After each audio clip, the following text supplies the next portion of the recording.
The heavy wooden doors of the private study closed with a soft thud, sealing King Charles inside with only his most trusted advisor, Sir Michael Thompson. The autumn rain tapped against the tall windows of Buckingham Palace as the king paced nervously across the Persian carpet, his hands clasped tightly behind his back. "Your Majesty, are you absolutely certain about this decision?" Sir Michael asked, his voice barely above a whisper. The gravity of what they were discussing could shake the very foundations of the British monarchy. Charles stopped pacing and turned to face his advisor. The weight of the crown seemed heavier than usual on his graying head. "Michael, I've spent months thinking about this. Catherine has proven herself time and again. She understands the people. She connects with them in ways that others cannot." The king moved to his mahogany desk, where a leather-bound document lay waiting. The official royal seal sat nearby, cold and imposing. This wasn't just any ordinary decree. It was a decision that would bypass centuries of royal tradition and protocol. "But Sir Prince William is your son, the natural heir after you. The line of succession has been established for generations." Sir Michael protested gently, understanding the delicate nature of the conversation.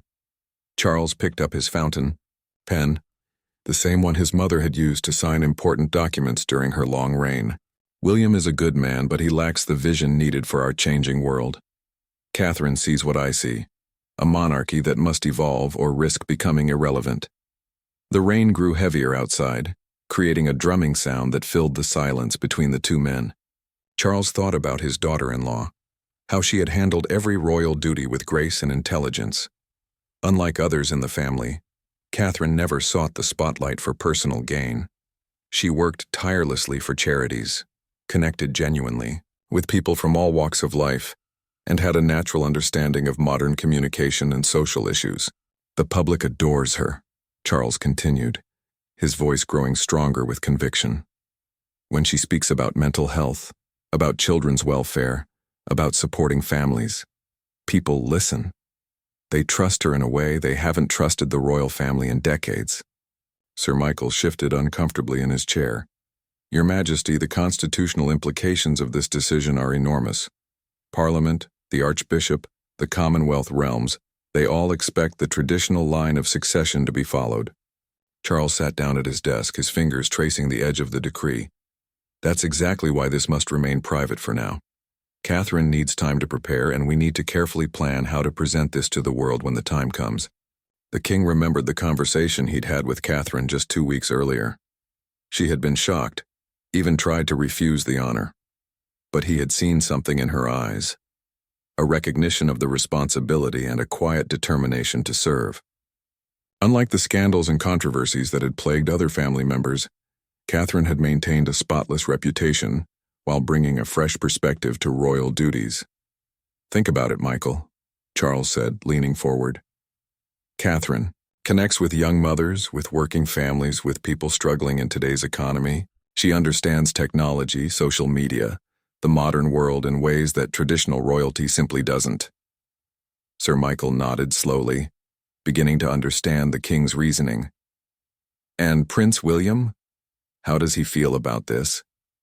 A small smile crossed Charles's face. "William surprised me.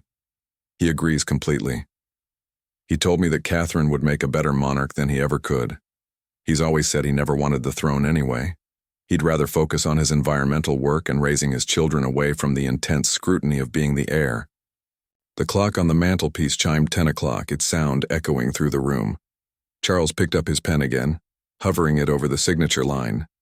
This single signature would change everything, creating a secret that only a handful of people would know until the right moment came to reveal it to the world. "The monarchy survived my mother's death. It survived my own controversies, and it will survive this change too," Charles said firmly. "But more than survive, it will thrive under Catherine's leadership. She represents hope, stability, and progress all at once." With steady hands, King Charles signed the private decree, officially naming Princess Catherine as his chosen heir. The ink dried quickly, but the implications would last for generations. As he pressed the royal seal into the warm wax, both men knew they had just witnessed a moment that would reshape British history. Sir Michael carefully placed the document in a secure folder. "Where shall we keep this, Your Majesty?" "In the private royal vault," Charles replied. "And Michael, you understand the absolute secrecy required here. Only Catherine, William, and now you know about this. When the time is right, when Catherine is ready, we'll reveal this to the world. But until then, this remains between us." The advisor nodded solemnly, understanding the weight of the secret he now carried. Outside, the rain continued to fall, washing the city clean as if preparing for the new era that would eventually come. 3 days after the secret decree was signed, Catherine was in her private office at Kensington Palace, reviewing plans for her upcoming charity gala, when her personal secretary knocked softly on the door. "Your Royal Highness, His Majesty has requested a private meeting with you this afternoon. He's asked that you come alone," Sarah announced, her voice carrying an unusual note of formality. Catherine looked up from her papers, surprised. Private meetings with King Charles were rare, and the request for complete privacy was even more unusual. "Did he mention what it's regarding?" "No, ma'am. He simply said it was a matter of great importance that couldn't wait." That afternoon, Catherine drove herself to Buckingham Palace, something she rarely did. Usually she traveled with security and staff, but the king's emphasis on privacy had made her curious and slightly nervous. The autumn sun was setting early, casting long shadows across the palace grounds as she parked her car and walked through the familiar corridors. King Charles was waiting for her in the same study where he had signed the decree just days earlier. He looked different somehow, more serious yet also relieved, as if a great burden was about to be shared. "Catherine, please sit down," he said, gesturing to the comfortable chair across from his desk. "What I'm about to tell you will change your life forever." Catherine felt her heart rate quicken. Had something happened to William? To the children? Her mind raced through possibilities as she settled into the chair, her hands folded neatly in her lap. "First, I want you to know that this decision wasn't made lightly," Charles began, his voice steady but kind. "I've observed you for years now, watched how you've grown into your role, how you've connected with people, how you've handled every challenge with dignity and intelligence." He paused, studying her face. "Catherine, I've made you my heir." "Not William, you." The words hit Catherine like a physical blow. She sat in stunned silence for several moments, sure she had misheard. "I'm sorry, Your Majesty, but I don't understand." "The line of succession is clearly established. William is your heir, then George, then Charlotte." Charles stood and walked around his desk, sitting in the chair next to hers. "Catherine, the monarchy needs to evolve. We're living in a time when people question the relevance of tradition. They want authenticity, they want someone who understands their struggles, their hopes. You are that person." Catherine shook her head, overwhelmed. "But I'm not even blood royal. I was born a commoner. This goes against everything the monarchy represents." "No," Charles said firmly. "You represent everything the monarchy should be in the modern world. When you speak about mental health, millions of people listen because they trust you. When you work with families in crisis, you don't just show up for photos. You genuinely care and make a difference." Catherine stood up abruptly, pacing to the window. The palace gardens stretched out before her, perfectly manicured and ancient. "What does William think about this?" "This is his birthright." Charles smiled for the first time since the conversation began. "William is relieved. We've discussed this extensively.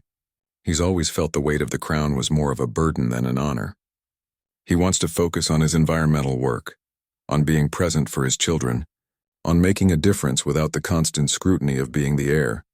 But the public, Parliament, the Church, they'll never accept this," Catherine protested, her voice rising slightly. "They will, given time and proper preparation," Charles assured her. "Catherine, think about your approval ratings. Think about how people react when they see you. You bring something to the royal family that we've been missing. Genuine warmth, relatability, and most importantly, you make the monarchy feel relevant to ordinary people." Catherine turned from the window, her mind spinning. When would people know?" "Not for some time," Charles replied. "This gives you time to prepare to grow even more into the role. We'll gradually increase your responsibilities, your visibility in constitutional matters. When the time comes to reveal this decision, the public will already see you as the natural choice." The reality of what was being offered began to sink in. Catherine thought about her children, about the life she had built with William, about the quiet moments of normalcy they still managed to enjoy. All of that would change dramatically if she became the heir apparent. "I need time to think about this," she said quietly. "This isn't just about me. It affects my children, my marriage, everything." Charles nodded understandingly. "Of course. But Catherine, I need you to know that I didn't make this decision impulsively. I've been watching the monarchy struggle to stay relevant in a changing world. You have the ability to bridge that gap between tradition and modernity in a way that no one else can." Catherine sat back down, her hands trembling slightly. "What would be expected of me? How would this work practically?" "Gradually, you'd take on more constitutional duties. You'd work more closely with Parliament, with Commonwealth leaders. Your charitable work would expand to include more governmental and diplomatic responsibilities, but it would all be done carefully, strategically." The clock chimed 6 o'clock, marking the end of what felt like the longest hour of Catherine's life. She looked at King Charles, seeing not just her father-in-law but a monarch, who was making an unprecedented decision to secure the future of an institution that had survived for over 1,000 years. "I understand the honor you're offering me," Catherine said finally, "but I need to discuss this with William properly to think about what it means for our family." "Of course," Charles replied. "But Catherine, remember this. You weren't chosen because you married into this family. You were chosen because of who you've become since joining us. The monarchy needs you, and I believe the country needs you too." As Catherine drove home through the London traffic, her mind was a whirlwind of thoughts and emotions. The woman who had entered Buckingham Palace as a princess left as the secret heir to the throne, carrying a burden and an honor that would reshape not just her life, but the future of the British monarchy itself. That evening, Catherine sat in the private sitting room of Kensington Palace, staring at the fire crackling in the fireplace. The children were asleep upstairs, and the palace was quiet except for the distant sound of London traffic. When William arrived home from his engagement with a conservation group, he found her exactly where she had been for the past 2 hours. "How did it go with Father?" he asked, settling into the chair beside her. He had known about the meeting, had known what his father planned to tell her, but seeing Catherine's shocked expression confirmed that the conversation had gone as expected. Catherine turned to look at her husband, searching his face for any sign of regret or anger. Instead, she saw relief and something that looked like pride. "You knew," she said simply. "You knew what he was going to tell me." William nodded, reaching for her hand. "We've been discussing this for months, Catherine. Father came to me first, wanted to know how I felt about stepping aside." "And how do you feel?" Catherine asked, her voice barely above a whisper. "This is your birthright, your destiny. You've been prepared for this your entire life." William laughed softly, but there was no bitterness in it. "That's exactly the problem. I've been prepared for a role I never wanted, following a path that was chosen for me before I could even walk. Catherine, I've watched you over the past decade transform not just yourself but how people see the royal family." He stood up and walked to the window overlooking the gardens. "Do you remember when we first got married? I was terrified you wouldn't adapt to royal life, that the pressure would be too much. Instead, you've made royal life better. You've made us all better." Catherine joined him at the window. "But William, what about George? He's supposed to inherit after you. What does this mean for our children's future?" "It means they'll grow up with less pressure, more freedom to choose their own paths," William replied. "George can pursue whatever interests him most. Science, environmental work, sports, anything. He won't have the weight of knowing he'll one day be king hanging over every decision he makes." Catherine felt tears forming in her eyes. "I'm scared, William. I never asked for this.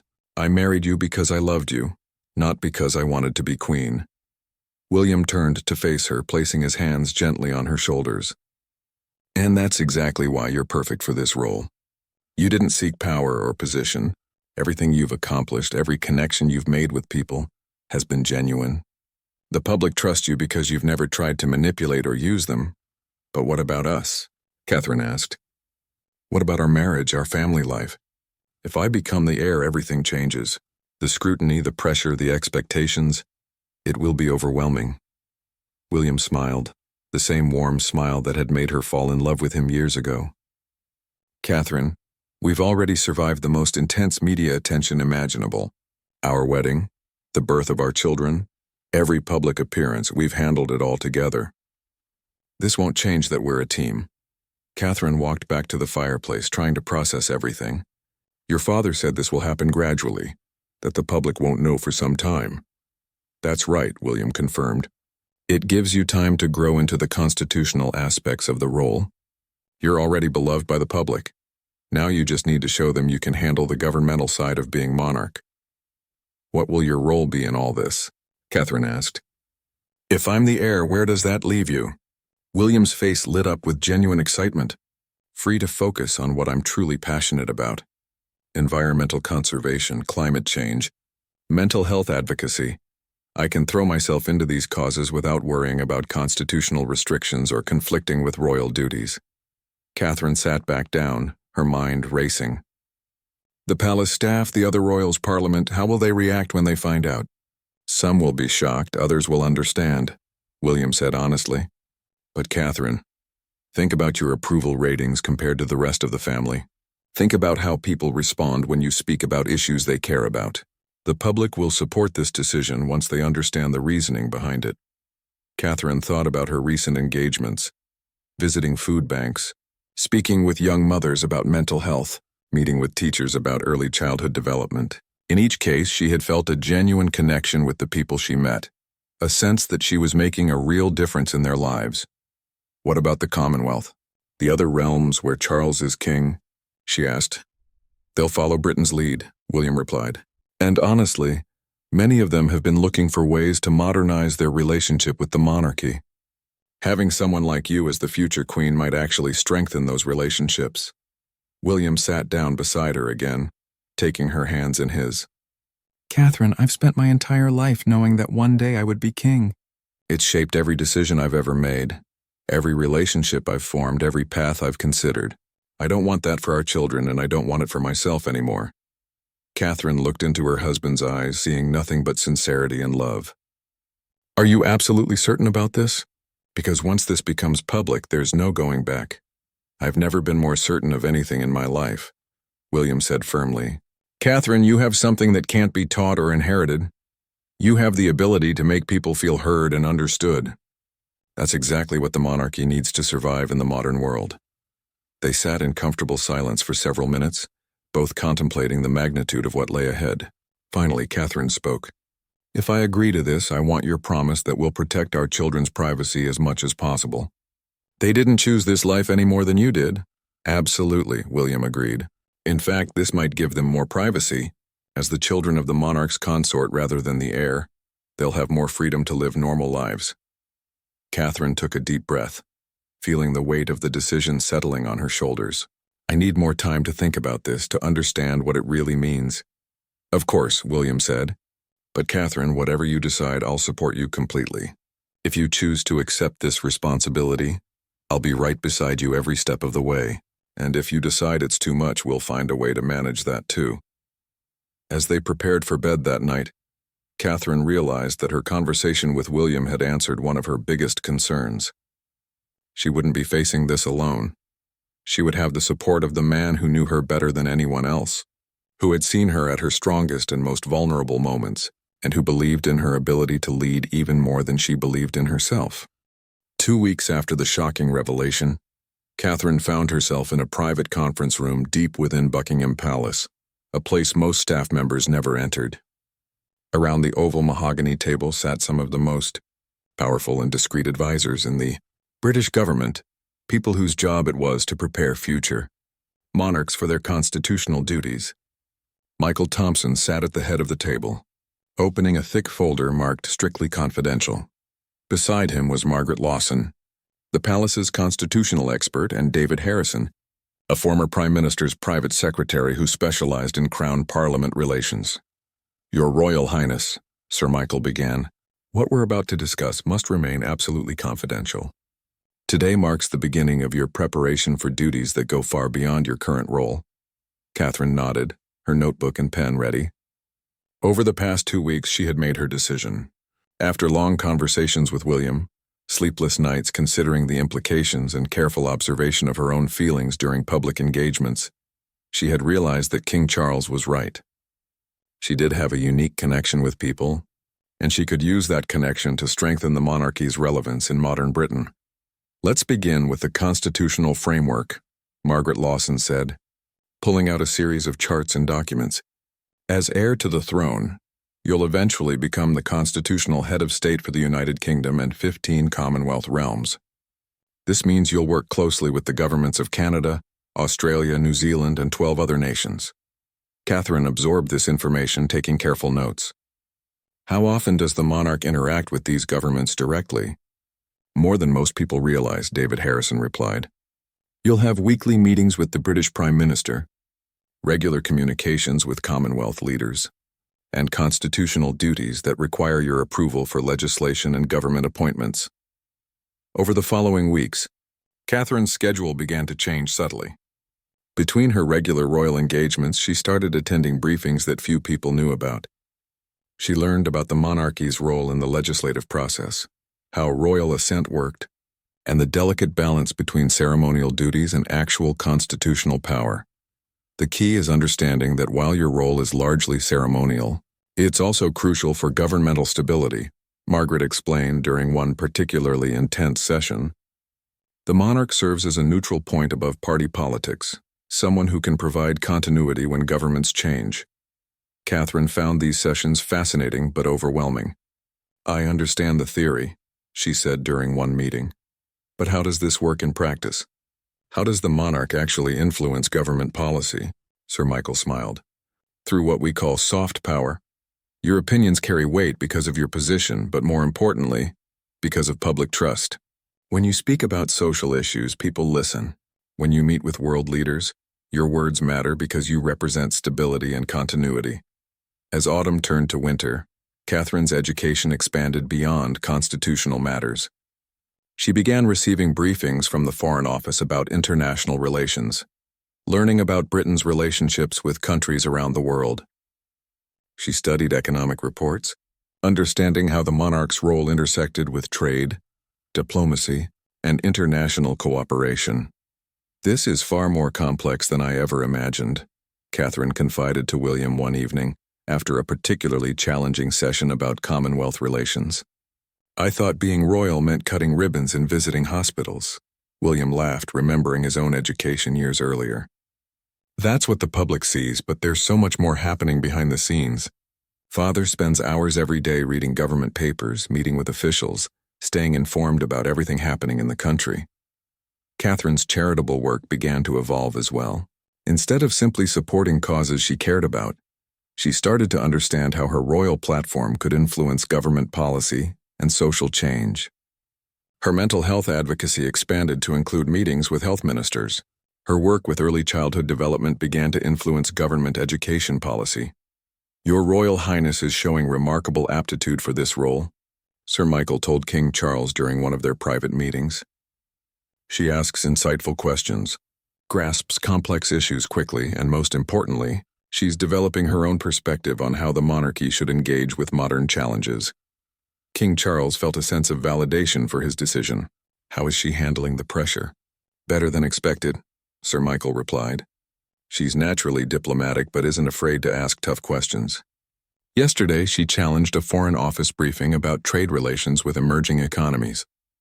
Her questions showed she understood both the economic and social implications of our policies. Meanwhile, Catherine was discovering aspects of royal duty that the public never saw. She learned about the Privy Council, the ancient body that advises the monarch on constitutional matters. She studied the complex relationships between the Crown and various religious institutions. She even received training on the nuclear protocols that the monarch must understand as head of state. "Some of this feels overwhelming," Catherine admitted to Margaret Lawson during a break between sessions. "The responsibility is enormous." "Every monarch has felt that way," Margaret assured her. Queen Elizabeth felt unprepared when she inherited the throne at 25. King Charles himself went through similar feelings during his long preparation as heir. "The key is understanding that you don't carry this responsibility alone. You have advisors, you have constitutional frameworks, and you have centuries of precedent to guide you." As winter deepened, Catherine began to see changes in how palace staff interacted with her. There was a new level of deference. a recognition that she was being prepared for something extraordinary. Her private secretary received briefings about protocol changes. Her security detail was quietly expanded. Small adjustments were made to ensure she received the same level of governmental information as other senior royals. The remarkable thing, David Harrison observed to his colleagues, is how naturally she's taking to the constitutional aspects of the role. Many royals struggle with the governmental side of monarchy, but she seems to genuinely enjoy understanding how government works. Catherine herself was surprised by how much she enjoyed these behind-the-scenes aspects of royal duty. She found the constitutional history fascinating, enjoyed analyzing the political implications of various issues, and felt energized by the possibility of using her position to create positive change. "I'm starting to understand why your father chose me for this," she told William one evening as they walked through Kensington Gardens. "It's not just about public appearances or charity work. The monarch has the potential to influence real change, to bring stability and continuity to government, to represent the country's values on the world stage." William squeezed her hand. "You're already doing that, Catherine. You just didn't realize it before." As Christmas approached, Catherine reflected on how much her understanding of royal duty had expanded in just a few months. She was no longer just a princess supporting various causes. She was preparing to become a constitutional monarch who would work with governments, influence policy, and represent millions of people around the world. The weight of that responsibility was daunting, but for the first time since King Charles had made his stunning announcement, Catherine felt truly ready to accept the challenge. Spring arrived with an unusual request from King Charles. Catherine received an invitation to accompany him on a state visit to Canada, not as a supporting royal, but as his primary representative for several key meetings. This would be her first real test of the constitutional training she had been receiving for months. "Your Majesty, are you certain about this?" Sir Michael asked during the planning meetings. Having the Princess of Wales take the lead on constitutional matters during a state visit is unprecedented. King Charles remained firm in his decision. The Canadian Prime Minister specifically requested to meet with Catherine about their mental health initiatives. This is an opportunity to show how she can represent the crown in matters that traditionally would fall to the heir. Catherine felt nervous but excited as she prepared for the trip. This would be different from her usual royal tours. Instead of focusing solely on charitable engagements and public appearances, she would be attending government meetings, discussing policy matters, and representing the monarchy in official state business. The flight to Ottawa gave Catherine time to review her briefing materials one final time. She studied Canada's current political situation, their relationship with the Crown, and the specific issues she would be discussing with government officials. William had stayed in London with the children, but his support was evident in the encouraging text messages he sent throughout the journey. Upon arriving in Canada, Catherine was struck by the different protocol surrounding her visit. Instead of the usual ceremonial welcome, she was greeted by senior government officials who treated her as a constitutional representative rather than just a popular royal figure. The Canadian Prime Minister, Sarah Chen, personally welcomed her with unusual formality. "Your Royal Highness, we're honored to have you here representing His Majesty," Prime Minister Chen said as they walked through the halls of Parliament. "We're particularly excited to discuss your perspectives on mental health policy and how the Crown can support our social initiatives."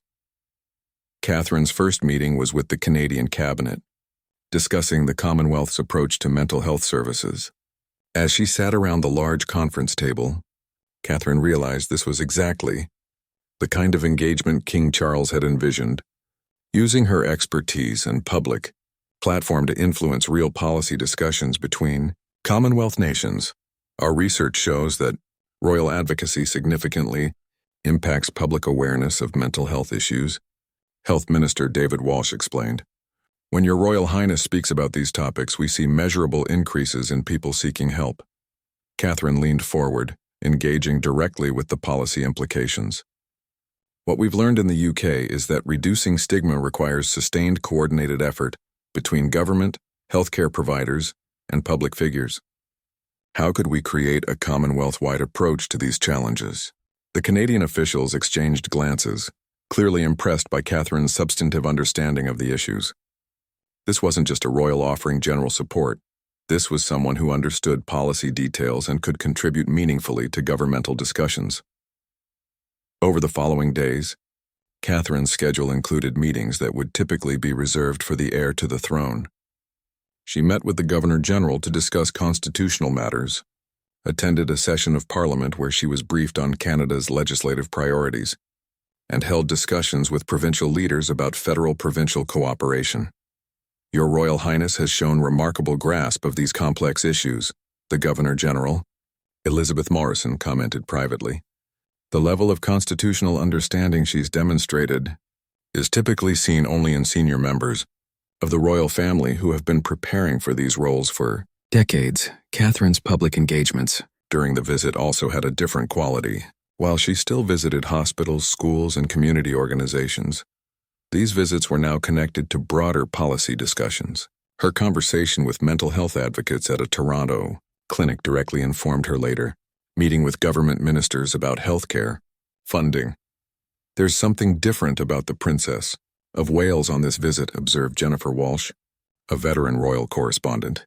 She's engaging with issues at a deeper level, asking more sophisticated questions, and clearly has detailed knowledge of government policy that goes beyond typical royal briefings. The most significant moment came during Catherine's final meeting with Prime Minister Chen. Instead of the usual courtesy discussions that characterized most royal visits, they spent 2 hours discussing Commonwealth relations, the monarchy's evolving role, and specific policy collaborations between the UK and Canada. Your Royal Highness, I must say this has been the most substantive discussion I've had with a member of the royal family, Prime Minister Chen said, as their meeting concluded. Your understanding of both the policy details and the constitutional implications has been impressive.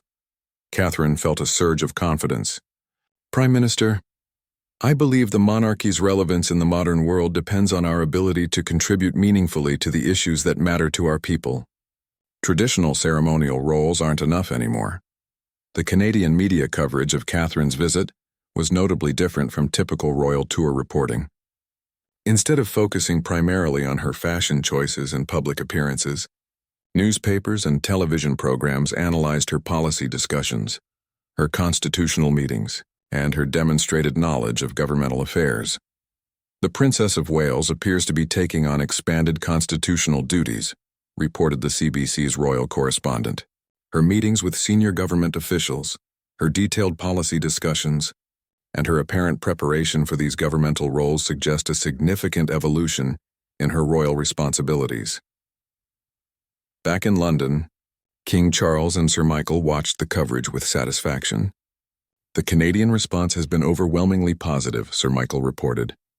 Government officials, media, and the public have all responded well to seeing the Princess of Wales in this expanded role. King Charles nodded thoughtfully. The key was choosing the right first test. Catherine's expertise in mental health gave her a natural entry point into policy discussions, and her genuine interest in the issues made her engagement authentic rather than ceremonial. When Catherine returned to London, she felt transformed by the experience. The constitutional training of the past months had prepared her well, but actually representing the Crown in governmental meetings had given her confidence that she could handle the responsibilities of being heir to the throne. How did it feel? William asked as they reunited at Kensington Palace. Challenging but right, Catherine replied. For the first time, I really understood what your father meant about the monarchy needing to evolve. I wasn't just cutting ribbons or making polite conversation. I was actually contributing to discussions that could improve people's lives. William smiled, seeing the excitement in his wife's eyes. The coverage has been incredible. People are starting to see you differently, not just as a popular princess, but as someone capable of serious governmental responsibility. Catherine looked out the window toward Buckingham Palace, where King Charles was undoubtedly planning the next phase of her preparation. I think I'm ready for whatever comes next, she said quietly. This visit showed me that I can handle the constitutional side of royal duty, and more importantly, that I can use this role to make a real difference. The Canadian visit had been more than successful. It had been a proof of concept that Catherine could evolve from popular princess to credible constitutional heir, setting the stage for the more dramatic changes that lay ahead. It was a Tuesday morning in late spring when everything began to unravel. Catherine was having breakfast with her children at Kensington Palace when her private secretary, Sarah, burst into the dining room with an expression of barely controlled panic. "Your Royal Highness, we have a serious situation," Sarah announced, holding her phone with a trembling hand. "The Daily Telegraph is running a story claiming that His Majesty has secretly named you as his heir, instead of Prince William." Catherine felt the blood drain from her face. George looked up from his cereal, sensing the tension in the room but not understanding its significance. "Mummy, what's wrong?" "Nothing to worry about, darling," Catherine managed, forcing a smile. "Sarah, take the children to the playroom, please. I need to make some phone calls." Within minutes, Catherine's phone was ringing with calls from Buckingham Palace. King Charles's voice was tense but controlled when she answered. "Catherine, we need you here immediately. The story is spreading across all media platforms and we need to coordinate our response." The drive to Buckingham Palace felt like the longest journey of Catherine's life. Every radio station was discussing the Telegraph story, with commentators debating whether such a dramatic break from tradition was even constitutionally possible. Social media was exploding with hashtags, theories, and heated debates about the future of the monarchy. In the palace's crisis management room, Catherine found King Charles, Prince William, and a team of senior advisors huddled around multiple television screens and computers. The atmosphere was tense but surprisingly calm. "How bad is it?" Catherine asked, taking a seat at the conference table. "The story is accurate in its basic facts," Sir Michael reported, "but it's missing crucial context. The journalist Marcus Reynolds clearly has a source close to the situation, but he doesn't seem to understand the full scope or reasoning behind His Majesty's decision." On the main television screen, Sky News was running a continuous loop of analysis. Royal experts were appearing via video link, offering their opinions on the constitutional implications of bypassing the traditional line of succession. "The question everyone's asking," said Dr. Amanda Foster, a constitutional historian, "is whether the monarch has the legal authority to simply choose his heir, regardless of birth order. This could trigger a constitutional crisis unlike anything we've seen in modern times." William looked remarkably calm considering the circumstances. "Have we decided on our response strategy?" "We have several options," replied Communications Director James Morrison. "We can deny the story completely, we can refuse to comment, or we can control the narrative by confirming the basic facts while explaining the reasoning." King Charles stood and walked to the window overlooking the palace gardens. "I won't lie to the British people. If we deny this story and more details emerge later, we'll lose all credibility. But I also won't be forced into revealing this information before we're properly prepared." Catherine felt overwhelmed by the rapid pace of events. Just hours earlier, her biggest concern had been organizing George's upcoming school sports day. Now she was at the center of a potential constitutional crisis that could reshape the monarchy forever. "What exactly does the Telegraph story claim?" she asked. Sarah handed her a tablet with the article displayed. The headline read, "Secret Decree. King Charles names Kate as heir in unprecedented royal decision." The story detailed many accurate facts: the private meeting between Charles and Catherine, William's support for the decision, and even some details about Catherine's expanded constitutional training. "Whoever leaked this has access to very sensitive information," Sir Michael observed grimly. "This isn't speculation or rumor. Someone with direct knowledge has spoken to the press." As the day progressed, the story gained momentum. Parliament was demanding clarification, Commonwealth leaders were requesting information, and public opinion seemed sharply divided. Some praised the decision as modernizing the monarchy, while others condemned it as destroying centuries of tradition. "Your Majesty," said Margaret Lawson, the constitutional expert, "we're receiving calls from the Prime Minister's office, the Archbishop of Canterbury, and several Commonwealth Governors-General. They're all requesting urgent meetings to discuss the constitutional implications." Catherine watched the coverage with growing anxiety. "This isn't how we planned for this to come out. We needed more time to prepare, to build support, to explain the reasoning properly." "Unfortunately, we no longer have that luxury," King Charles replied. "The story is out there and we need to respond decisively." By afternoon, protesters had gathered outside Buckingham Palace, Some carried signs supporting Catherine as the future queen, while others demanded that traditional succession be maintained. The crowd was peaceful but passionate, with television cameras capturing every moment. The interesting thing, observed James Morrison, watching the crowd coverage, is that public reaction isn't universally negative. Many people seem intrigued by the idea, especially younger demonstrators who see this as the monarchy adapting to modern values. Inside the palace, emergency meetings continued throughout the day. Constitutional lawyers were consulted, precedents were researched, and communication strategies were debated. Catherine found herself at the center of discussions about her own future, a surreal experience that left her feeling both empowered and overwhelmed. "Your Royal Highness," said David Harrison, the former Prime Minister's aide, preliminary polling suggests that while people are surprised by this news, your personal approval ratings remain very high. Many see you as a modernizing force who could help the monarchy stay relevant. Evening brought a temporary lull in media coverage, but Catherine knew this was just the beginning. As she prepared to return to Kensington Palace, King Charles pulled her aside for a private conversation. "Catherine, I want you to know that I don't regret this decision, even though the timing of the revelation isn't ideal," he said quietly. "The reaction today has shown me that the country is more ready for change than we might have expected. But Your Majesty, what about the constitutional challenges? Parliament, the Church, the Commonwealth? How do we handle their concerns?" King Charles smiled with quiet confidence. "The same way the monarchy has always handled change. Carefully, thoughtfully, but with determination. Catherine, you've proven over the past months that you can handle the responsibilities of this role. Now we need to prove to everyone else that this decision serves the best interest of the country."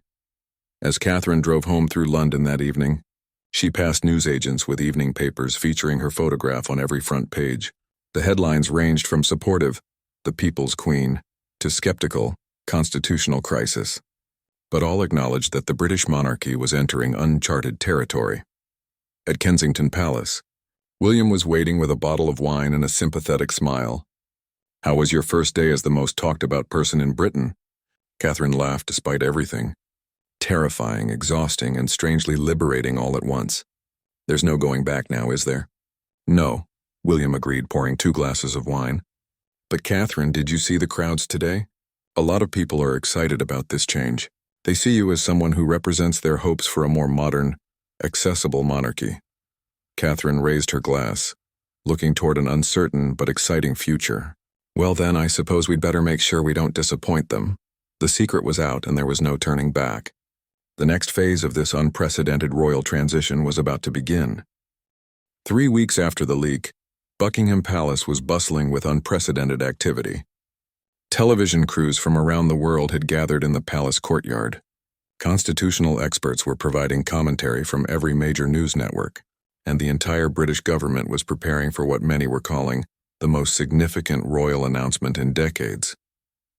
Inside the palace, Catherine stood before a full-length mirror in the Queen's former dressing room, adjusting the elegant navy blue dress she had chosen for the occasion. The symbolism wasn't lost on her. She was wearing the same shade of blue that Queen Elizabeth had favored for important state occasions. "You look perfect," William said from behind her, his reflection appearing beside hers in the mirror, confident, dignified, ready to lead. Catherine turned to face her husband, still amazed by his unwavering support throughout this entire unprecedented situation. "Are you absolutely certain you won't regret this decision? Once I walk out there and accept this role publicly, there's no going back for any of us." William took her hands in his expression serious but peaceful. "Catherine, I've watched you grow into this role over the past year. You've handled constitutional meetings with world leaders, managed complex policy discussions, and shown wisdom that even surprised father's advisors. More importantly, you've done it all while remaining true to yourself." A soft knock interrupted their moment. "Your Royal Highnesses, His Majesty is ready for you," announced Sir Michael Thompson. The throne room had been transformed for the occasion. Instead of the usual formal setup for state ceremonies, the space had been arranged to feel more intimate and modern, while maintaining its regal dignity.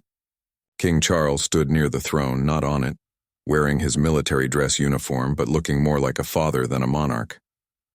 "Catherine," he said as she entered, "are you ready for this?" She nodded, feeling calmer than she had expected. I've been thinking about this moment for months, Your Majesty. I understand the weight of what I'm accepting, and I'm ready to serve. In the adjacent room, members of Parliament, senior clergy, and Commonwealth representatives waited alongside carefully selected members of the media. This wasn't just a family announcement, it was a constitutional moment that required proper witnesses and immediate global communication. King Charles had spent weeks carefully crafting the presentation of this decision. Rather than simply announcing a change in succession, he would frame it as an evolution of the monarchy to meet modern challenges while honoring traditional values.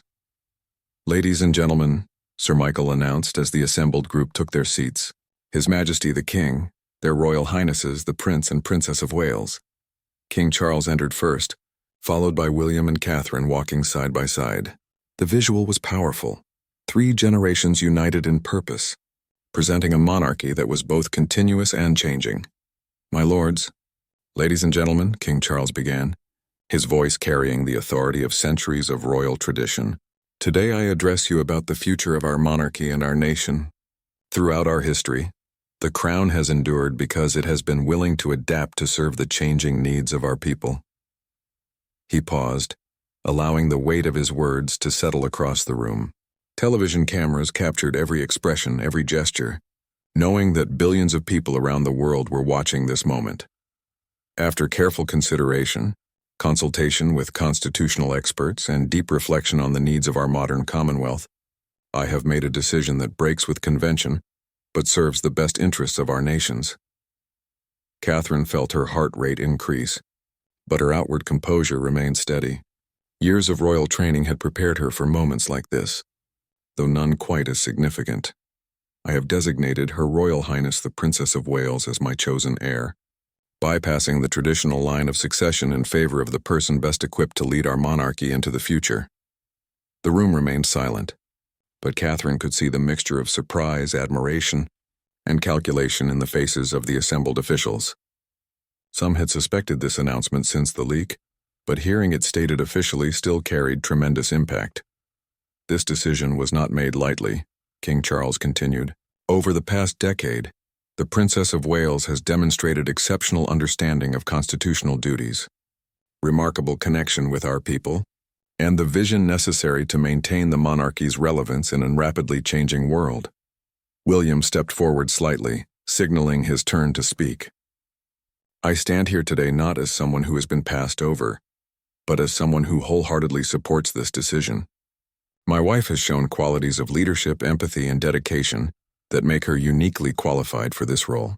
I am honored to support her in this endeavor." Now it was Catherine's turn. She had practiced this speech countless times, but standing before the assembled representatives of British and Commonwealth government, she felt the full weight of the moment.